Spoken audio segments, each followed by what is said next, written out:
Eduardo Strauch. Lo que encontré en la montaña. Una tarde de febrero de 2005 estaba trabajando en mi estudio de arquitectura cuando recibo una llamada telefónica de Mendoza, Argentina, de un montañista mexicano que me dice que tenía unos objetos para entregarme. Empieza a contar y se me eriza la piel. El montañista mexicano Ricardo Peña, un hombre de 38 años, seguidor hasta los mínimos detalles de nuestra Odisea del 72, había estado explorando el área del accidente, tratando de encontrar vestigios del lugar donde golpeó el avión, para aportar elementos que ayudaran a entenderlo. Muy próximo al lugar donde pegó el F-571 a 4.700 metros de altura, apretado entre unas rocas, distinguió un trozo de paño oscuro. Con sumo cuidado, pensando que eran restos de algún cuerpo, escarbó con herramientas adecuadas y se dio cuenta de que ese paño azul era un saco, la chaqueta que yo había puesto sobre el valijero 20 minutos antes del accidente, poco después de despegar del aeropuerto de El Plumerillo, en Mendoza. Recuerdo perfectamente que en el bolsillo exterior y superior del saco había colocado mis lentes de sol. Estaba en mangas de camisa, sentado, y después pasó todo lo que pasó. El montañista me dice que adentro del bolsillo interior del saco encontró mi billetera, con dinero, mi cédula de identidad, la libreta de conducir y el talón del transporte aéreo militar uruguayo para retirar el equipaje cuando llegáramos a Santiago de Chile. Además, estaba mi pasaporte, también en buen estado, con la firma perfectamente legible, el sello de la aduana a la salida de Uruguay, el de la entrada a la Argentina el 12 de octubre y la salida del 13 de octubre del 72 desde Mendoza. Todos los documentos que me enumeraba fueron los que el día de la partida yo había olvidado en mi casa y casi impiden mi viaje.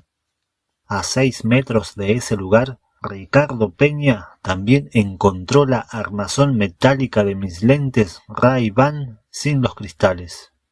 En todos estos años había pensado muchas veces en ese pasaporte, que era como una síntesis de parte de mi vida de estudiante, porque estaba cubierto de sellos de aduanas de mi primer viaje largo, cuando recorrí el mundo como estudiante de arquitectura. Había pensado varias veces en el saco, que había comprado especialmente para la ocasión y que había quedado como un rastro mío en algún lugar recóndito de la cordillera. Y todos esos objetos me transportaron al avión de una manera muy vívida, como si el tiempo se hubiera detenido y no hubiera transcurrido un minuto desde entonces. Y ahora que he regresado no consigo alejarme. A pesar de mi silencio en todo este tiempo, fundamentalmente por respeto a los familiares de los muertos, mi vida posterior al accidente ha sido en cierto modo la búsqueda de eso que encontró el montañista Ricardo Peña en la cumbre de los Andes. ¿Quién era yo antes del accidente? ¿Qué me ocurrió en la montaña? ¿Y cómo fui después que sucedió? Siempre supe que en medio de la desdicha accedí a estados de conciencia desconocidos para mí, con los que intentaba huir de la tribulación que me rodeaba. En los primeros momentos del accidente viví cuadros confusionales severos. Me quise ir del avión varias veces. Nunca sabré hacia dónde. Quería beber agua porque me moría de sed. Tomaba grumos de nieve impregnada de combustible alrededor del avión y las manos me quedaban tiesas y los labios se me quemaban. Me costó tiempo y trabajo acomodar mi psiquis a esos primeros momentos tan estremecedores. Me miro a ese Eduardo que está en las fotos de los documentos y me asombra que haya podido extraer algo positivo de aquella experiencia tan lúgubre, que huyendo de la realidad haya tropezado en la espiritualidad sin quererlo. Creo que casi todos los jóvenes que viajábamos en aquel avión estábamos dentro de una burbuja que todavía no había estallado. Vivíamos sin mayores problemas en Carrasco, La mayoría de nuestras familias tenía un buen pasar. Habitábamos en casas cómodas, con holgura y en un entorno de afectos. Hasta ese momento, yo y la mayoría de los pasajeros habíamos tenido una vida muy plácida. Nunca pudimos imaginar que la burbuja iba a estallar de esa manera, con una onda expansiva que nunca más se detuvo. Para superar ese sufrimiento que me hubiera llevado a la locura, en medio de aquellos cuadros de delirio que sufría desde los primeros días tras el accidente, me volqué hacia mi interior en busca de una explicación o de una salida, habida cuenta de que el exterior no solo nada podía ayudarme, sino que todo me abrumaba cada vez más. Ese fue mi método para esquivar la demencia, la expansión de la conciencia facilitada por la soledad y el sufrimiento. A su vez, cuando analizo lo que está en la base de todas las religiones, descubro que todo se presentaba en la montaña. En primer lugar, la esperanza, creer que hay una salida, que es su fundamento. La necesidad de perder el miedo, que en la cordillera era un terror omnipresente. La necesidad de integrarse a lo absoluto, que te permitía alejar tu mente de lo más cercano. La experiencia mística, que siempre conserva un misterio que no se revela, y allí todo era un enigma, empezando por nuestro destino. Los rituales o mantras que producen paz y equilibrio, cuando la mente está hackeada de continuo por el desequilibrio y el caos, como el rosario nocturno que rezábamos en el avión. La sensación de que somos más que nuestros cuerpos físicos, lo que te permite enfrentar la muerte de otra manera. La primera vez que pude advertir ese estremecimiento de que mi mente se separaba del cuerpo físico fue cuando creí morirme en la avalancha. Fue un proceso que se desarrolló de forma atropellada. Al sentirme aprisionado en esa masa de nieve comprimida, inmediatamente pensé que había llegado la hora de morirme. En los días previos sabía que era probable que ocurriera, y por fin me había llegado. Primero fue esa sensación de miedo que se transformaba en pánico mientras me dirigía hacia lo desconocido. Después experimenté nostalgia, sensaciones que se iban enganchando una con la otra, el miedo con el terror con la nostalgia. Luego quedó una honda tristeza de dejar la vida, y sobre esa congoja empecé a recorrer mi pasado en imágenes, hasta que esa aflicción fue cediendo, y se le superpuso un magnetismo hacia un estado que me arrastraba, que me atraía física y espiritualmente hacia algo demasiado agradable, imposible de describir. Desaparecieron las imágenes del pasado y me vi llevado hacia algo maravilloso, hasta que llegó un momento en que sentí que estaba muerto. Después siento movimientos a mi costado, escucho la voz de Adolfo a lo lejos y una bocanada de oxígeno me devuelve la vida. Respiro otra vez y surge la angustia de regresar al sufrimiento, con ganas de gritar «Quiero volver a estar muerto». Pero la pulsión de estar vivo es demasiado fuerte y con fuerza arrolladora pasa por encima de las otras sensaciones. Todo ese proceso abrupto que ocurrió en forma prácticamente simultánea me permitió captar, entre otras cosas, la fugacidad del tiempo. El miedo, la nostalgia y el magnetismo placentero suceden en un solo instante, y cuando Adolfo me llama y me destapa para respirar, se trunca ese viaje que había iniciado, pero lo que surgió fue nuevo, porque ya conocía aquel magnetismo que se cortó antes de concluir. Después de la luz, tras permanecer 3 días sepultados, cuando se calmó el viento, 3 de nosotros conseguimos llegar a la superficie. Al salir por el hueco que logramos hacer, descubrimos un día de sol majestuoso, el cielo azul más límpido que nunca, sin una nube, con la superficie cubierta por un espeso manto de nieve. Aspiré profundamente el aire de la montaña y sentí que me purificaba. Entonces nos revolcamos en la nieve con Nando y Carlitos, y sentí claramente que me fusionaba con la naturaleza. Mi mente se expandió en ese paisaje esplendoroso, a 3.700 metros de altura, en una zona que jamás había sido pisada por el ser humano. y sentí como una explosión hacia el universo. Mi espíritu se ampliaba y luego regresaba a mí, como una gigantesca red que se arroja al exterior, recoge elementos y luego los vuelca en mi interior. Luego permanecí aspirando y expirando ese aire tan limpio, hipnotizado con la visión nueva que me ofrecía la montaña, hasta que mis amigos cortaron ese proceso misterioso que empezaba a conocer cuando me llamaron para regresar a la realidad del fuselaje, para trabajar y ampliar el túnel que habíamos hecho y permitir que los otros también pudieran salir. Cuando me introducía, gateando, sonreía, porque me daba cuenta de que había vivido algo extraordinario. Sin quererlo ni suponerlo, había concebido una espiritualidad diferente, que hacía que me sintiera parte de algo mayor, que es lo que busco hasta el día de hoy. Entonces no le pedí nada más a Dios, como hacía hasta entonces. No quise rogarle más a un ser que estaba fuera de mí, infinitamente superior, sino que comencé a concebir a una divinidad dentro de mi propio ser. En ese alud falleció Marcelo, el líder del equipo, y mi mejor amigo, con quien habíamos recorrido juntos la aventura de la vida, desde los 7 hasta los 25 años. Los 3 primos Strauch, Daniel, Adolfo y yo, asumimos ese segundo liderazgo, la segunda etapa de la cordillera, sin que fuera explícito ni impuesto. Teníamos prácticamente la misma edad, éramos muy unidos, y eso permitió que cada decisión en la montaña no fuera tomada por uno solo, sino que la conversábamos entre los 3 y luego con todos.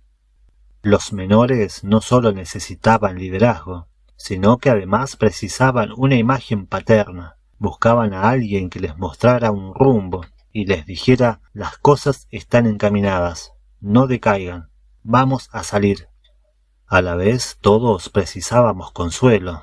En mi caso me servía la actitud de Nando, que a pesar de que era menor, desde que reaccionó del coma al 4.º día y dijo: voy a volver a abrazar a mi padre, lo hizo con tanta convicción y lo repitió durante todo el periodo que estuvimos en la montaña con tanta seguridad que a mí me tranquilizaba. Este es uno de los que sale, pensaba. En las últimas semanas de diciembre, cuando el clima mejoró, intenté una y otra vez volver a ese estado de expansión de la conciencia que había experimentado después de la luz, cuando salimos al exterior, dejándome ir, soltando mis pensamientos para que se alejaran del entorno más cercano. Llegaba de vuelta a fundir mi mente y mi espíritu con la naturaleza, y logré experimentar sensaciones tan vigorosas como no he vuelto a sentir acá abajo, en la vida cotidiana. Mucho después, a mi regreso a Montevideo, entendí que lo que había ocurrido es que, sin preparación previa y sin saber lo que ocurría, había vivido lo que se llama meditación. Se sabe, yo entonces lo desconocía, que la meditación permite manejar las tensiones de la vida y a la vez lograr un mejor funcionamiento de nuestro organismo, porque reduce la respiración, se consume menos oxígeno y se disminuye la tasa metabólica.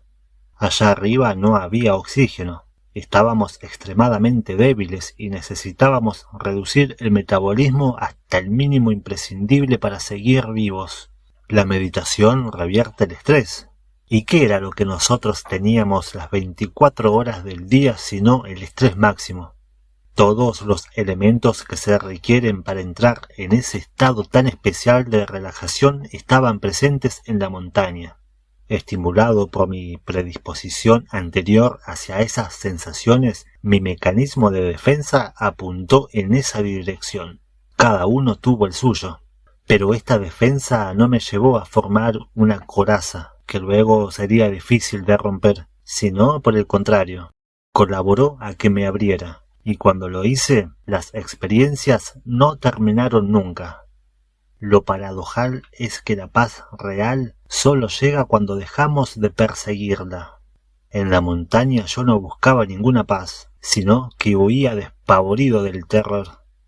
Sin saberlo, había encontrado un método para sobrevivir, el desapego de lo que estaba viviendo. Cuando ahora me aproximo a esos estados que me llenan de éxtasis y arrobamiento, percibo que son semejantes a los que experimenté en el 72, cuando mi mente vagaba en busca de otras dimensiones, porque la que me rodeaba era demasiado intolerable.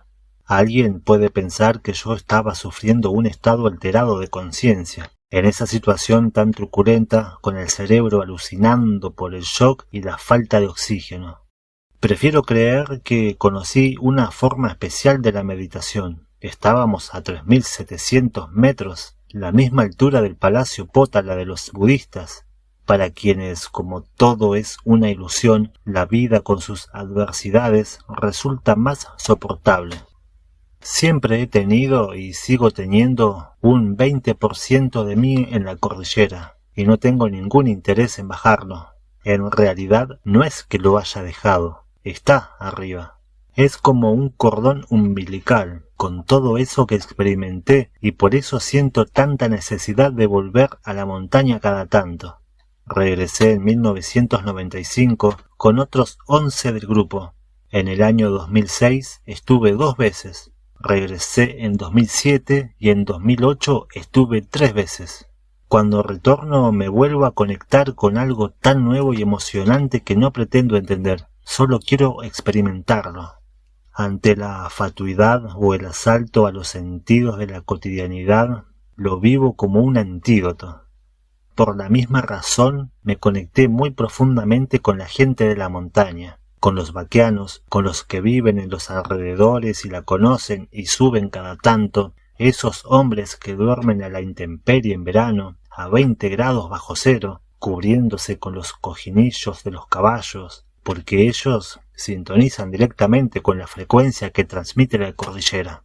Todo esto me ha llevado a hablar de los Andes, a brindar charlas, conferencias, para explicar que con la vida hecha trizas encontré una curiosa forma de la felicidad vinculada con esa fantasía o ese deseo tan humano de ir un poco más allá. Cuando relato la historia me impresiona y me maravilla cómo reacciona la gente. Te escuchan sin pestañear. Ves lágrimas, fortaleza, conciliación, y por ser muy intensa toda esa experiencia, cuando llega el momento en que me formulan preguntas y esbozan reflexiones, que es lo que más me gratifica, invariablemente termino conmovido y transformado. Y al final, cuando todo ha finalizado, es el momento más íntimo, cuando la persona se te arrima para hablar cara a cara, dándote el nombre, no para preguntar, sino para conversar, para comentarte sobre sus propias cordilleras, cómo lo han vinculado con lo que acaban de oír y cómo esbozan posibles soluciones, y te agradecen que compartas con tanto interés sus palabras. En la cruz de hierro que se instaló en el Valle de las Lágrimas en enero de 1973, los mensajes que hemos dejado junto a las tumbas de los muertos en el accidente se alteran con otros mensajes o epitafios que otras personas que no conocemos dejan a sus propios muertos o a sus propias desgracias, apretados entre las piedras para que no se los lleve la ventolera de los Andes. Tal parece que depositan allí la angustia y bajan de la cordillera en paz, serenos con la experiencia dolorosa y majestuosa de la montaña. Cuando se cumplieron los 30 años del accidente, todos experimentamos una transformación, porque la necesitábamos, y el aniversario nos sirvió de pretexto. Nos reencontramos con muchas familias de los muertos que antes no querían vernos. Nos reencontramos con jefes de la Fuerza Aérea que tampoco querían saber nada de nosotros, los espectros de los Andes. Fue una elaboración muy lenta pero necesaria, para ir procesando lo que habíamos vivido. Hasta entonces no solo no había hablado de los Andes, sino que jamás lo mencionaba. Incluso cuando la gente se refería a lo ocurrido en la cordillera, yo no decía que formé parte del viaje. En el año 2003 venía en el automóvil con un médico y su mujer, a quienes le estaba construyendo una casa en José Ignacio, a 30 kilómetros de Punta del Este. Cuando pasamos por un chatarrero en la ruta que tiene los despojos del avión gemelo al que cayó en los Andes, el médico comenzó a relatarme la historia del 72, describiéndome el avión por adentro. Tuve que corregirlo varias veces, en particular con respecto a la dimensión de la cabina de los pilotos y a la disposición de los asientos en la cabina de los pasajeros. La mujer del médico se volvió en el asiento y me preguntó: ¿y cómo sabes tantos detalles? Porque yo estaba ahí, les dije. El doctor detuvo el auto de golpe y con los ojos desorbitados me acribillaron a preguntas durante 1 hora, estacionados en la banquina de la ruta. Hablé y me sorprendió que pudiera hacerlo sin dolor. ¿Qué estaba sucediendo? La relación con ellos desde entonces se estrechó tanto que de clientes se convirtieron en amigos y confidentes. Con frecuencia pienso en aquel gesto en apariencia tan ilógico, cuando el 22 de diciembre escuchamos en la radio que venía el rescate y cada uno, sin hablarlo con los otros, se puso a hacer un bolsito con trapos viejos y porquerías para traernos algo de los Andes. Tras pensarlo durante largo tiempo, concluí que ese fue un símbolo importante para cada uno de nosotros. Así como habíamos perdido mucho en la montaña, habíamos encontrado otras cosas, y traer esos objetos sin ningún valor que poníamos en los bolsitos. Yo coloqué un cartel de Exit y 2 herramientas del avión. Era como traer un símbolo que representara ese mísero hogar que habíamos creado y que permanecería en nosotros para siempre. Por eso a tantos les sucedió lo mismo cuando nos llevaban los helicópteros, esa alegría incontenible y el rumor de la nostalgia. Tras regresar a Montevideo, demoré más de 1 año en reinsertarme.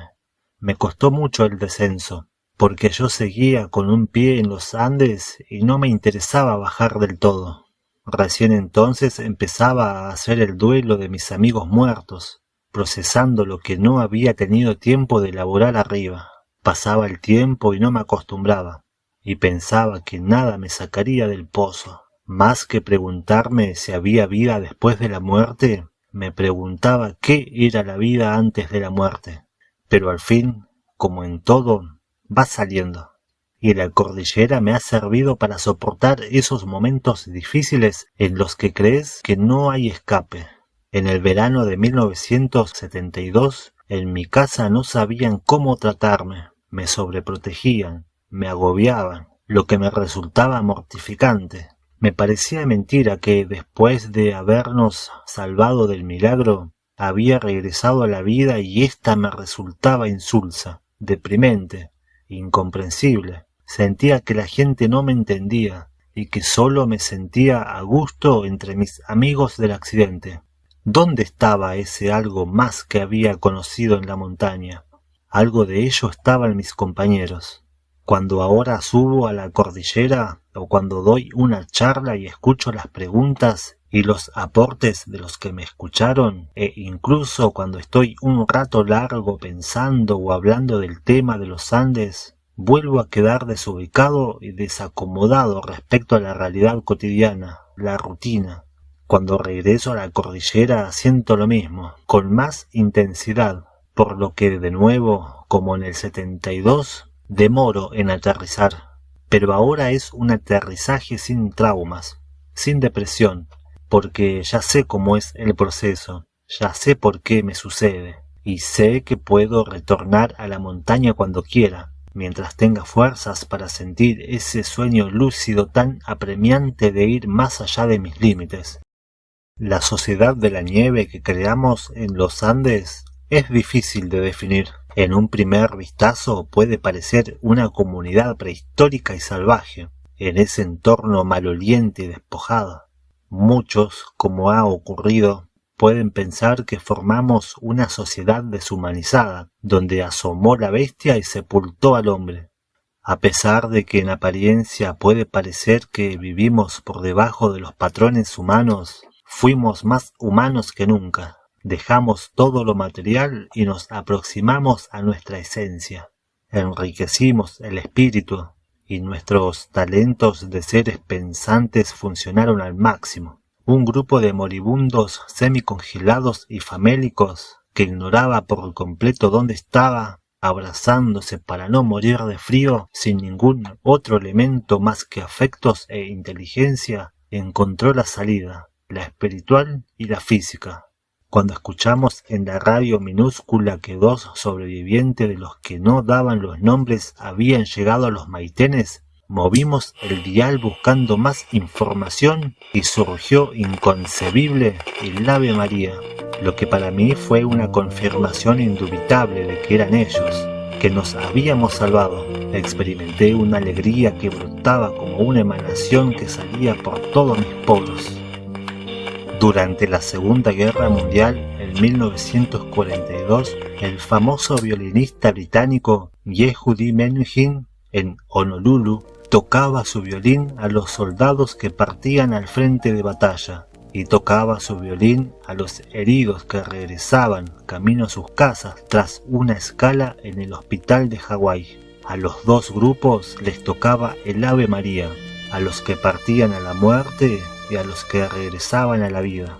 Y los 2 grupos lo escuchaban con el mismo arrobamiento, con la misma esperanza. La vida y la muerte no eran entonces tan antagónicas. Ahora estoy convencido de que los 45 pasajeros que subimos al F-571 en la mañana del 12 de octubre de 1972 no sabíamos a dónde íbamos. Era un vuelo sin destino, por eso cada uno llegó a un lugar diferente, y cada uno que se acerca a ese viaje asciende al mismo vuelo de destino incierto, sin saber a dónde lo llevará. Eduardo Strauch nació en 1947, está casado con Laura, con quien tiene 5 hijos. Posee uno de los estudios de arquitectura más acreditados de Uruguay. Vive en un apartamento de los años 50 en el centro de la ciudad, muy amplio y elegante. Eduardo es sereno, de hablar pausado, parece mucho más joven de lo que es, como si el tiempo no transcurriera para él. Después de 33 años del accidente, comenzó a dar charlas y conferencias sobre los Andes, con una visión humanista y despojada de cualquier sentimiento de heroicidad. Habla con el estímulo de quien siempre estuviera empezando un proyecto nuevo, pero el que más lo seduce es volver el próximo verano a la montaña y dormir al sereno con los vaqueanos, cubierto con las pieles de oveja que usan sobre los recados de los caballos, soportando los 20 grados bajo cero, para poder sentir las estrellas más cerca y todo lo que aprendió en la montaña más próximo.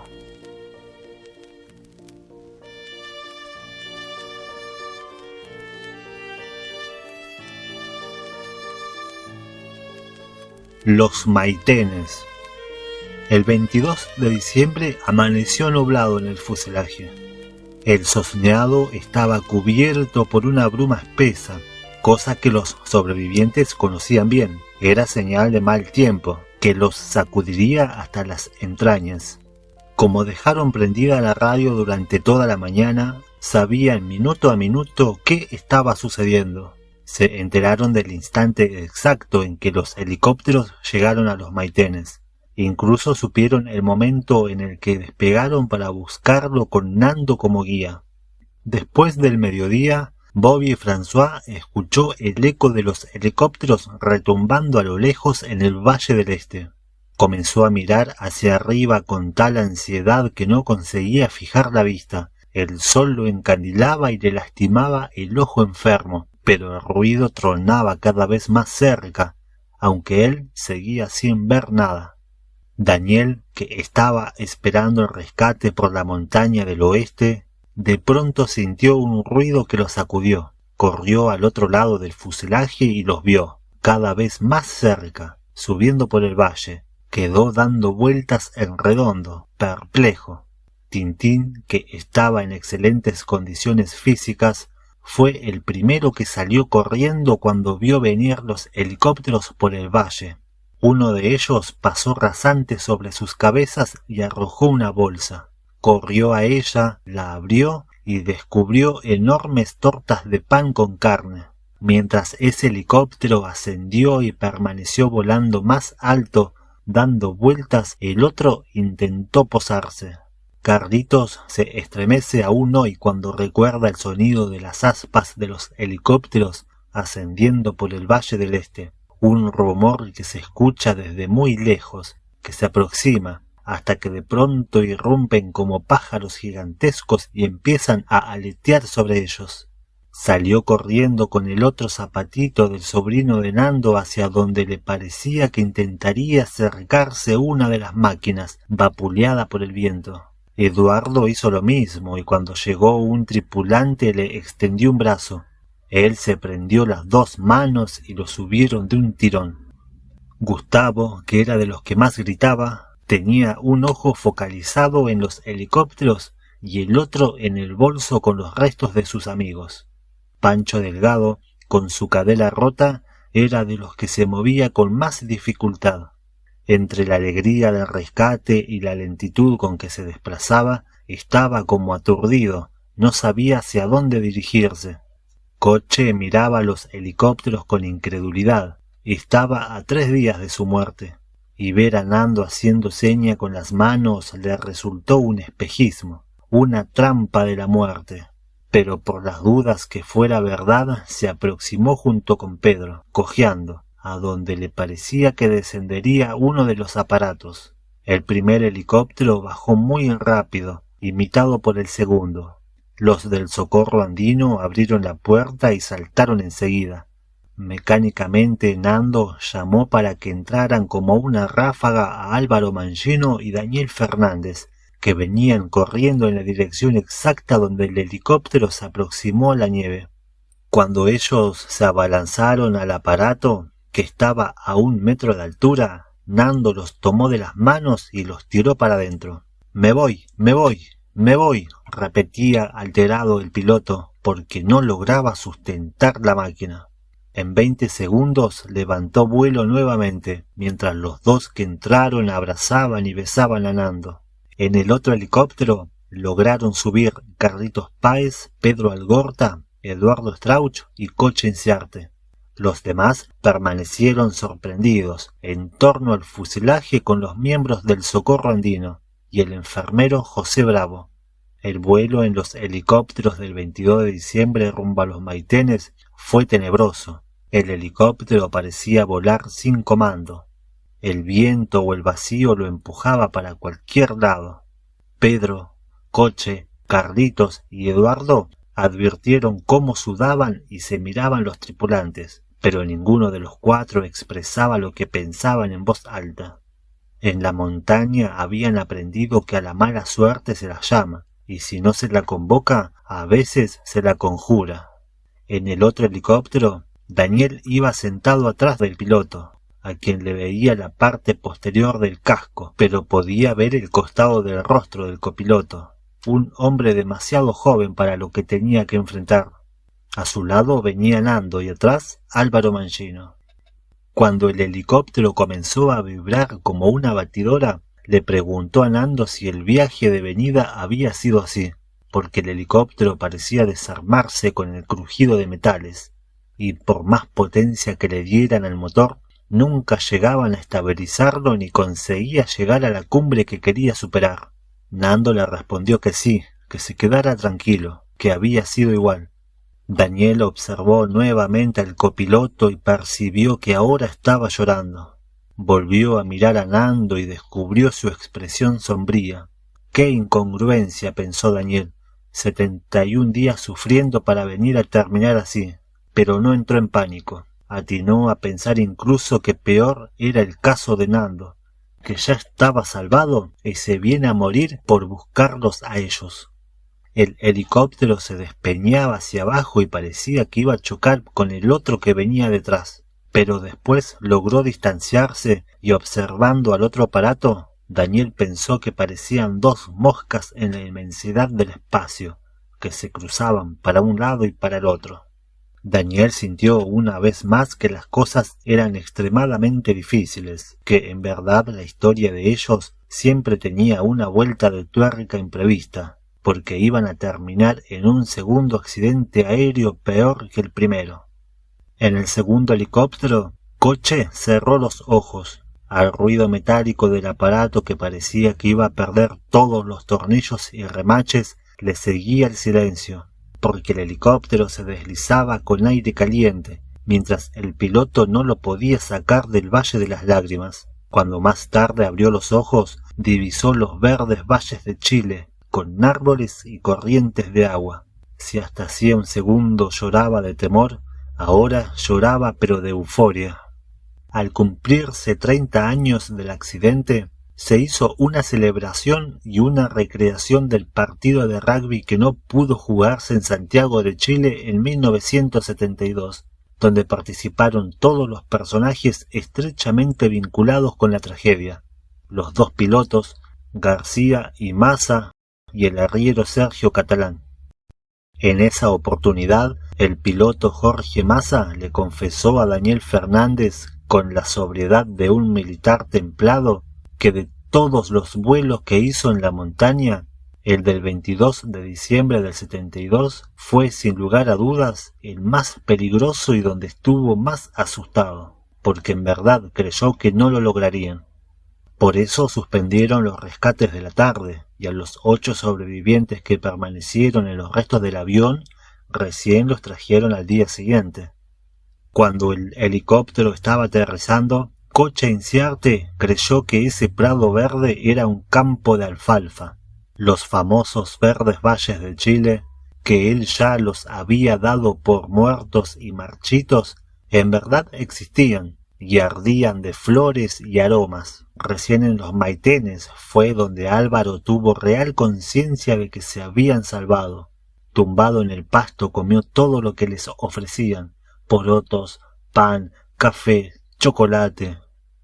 Daniel Fernández sintió un impulso irresistible y se revolcó por el pasto de felicidad. Pero luego surgieron los imprevistos, porque después del médico y los de la Cruz Roja llegó un enjambre de periodistas. ¿Qué hacen acá? ¿Qué sucedió?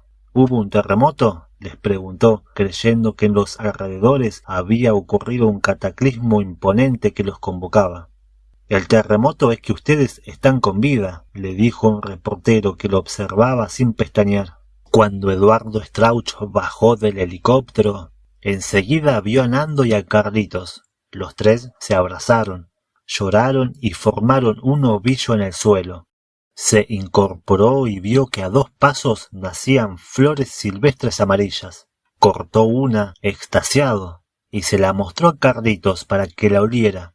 Pero Carlitos no interpretó que era para olerla. Se la llevó a la boca y la comió. Entonces Eduardo decidió imitarlo. Tomó un manojo de flores y pasto y lo llevó a su boca, mientras la gente que los atendían los miraban preocupados. Enloquecieron de veras, comen pasto.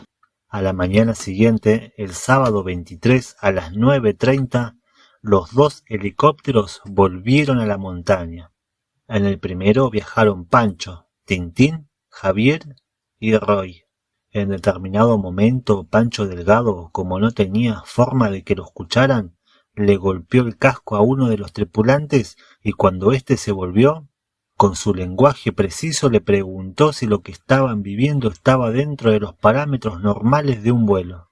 Sí, completamente normal, le respondió, pero Pancho no le creyó y atinó a reclinar la cabeza, colocándose en posición fetal para protegerse de lo que sería el segundo accidente aéreo de su vida. En el segundo helicóptero viajaron Adolfo, Moncho, Bobby François y Gustavo Servino. Al pisar el Valle de los Maitenes y experimentar bajo sus pies esa pradera de tréboles y pastos tiernos, Adolfo sintió que se le expandía el corazón y se ahogaba, porque eran demasiadas sensaciones para que su pecho pudiera contenerlas. 2 médicos le pidieron para revisarlo porque les parecía que no podía respirar, pero él les dijo que se ocuparan de Roy y Javier, que habían llegado en el otro vuelo, porque ellos estaban realmente mal. Gustavo Servino bajó del helicóptero, pero no le perdió el ojo al bolso con los restos de sus amigos, porque tenía la sospecha de que el comandante quería tirarlo. No sabía por qué, pero él no se lo iba a permitir aunque tuviera que defenderlo a brazo partido. Pancho Delgado estaba exultante y asombrado a la vez, porque al fin habían llegado a tierra y el helicóptero no se había estrellado. Cuando Moncho bajó del helicóptero en los Maitenes, escuchó el rumor de una corriente de agua. Se aproximó para tocarla con sus manos, mirándola absorto como si nunca hubiera visto algo semejante. Mientras introducía las manos sucias y quemadas por el sol de la montaña en el agua helada, se estremeció. Se mojó el rostro con el agua del río que se confundía con sus lágrimas, para cambiar de mundo, cuando escuchó que los llamaban para partir rumbo a San Fernando, la siguiente escala.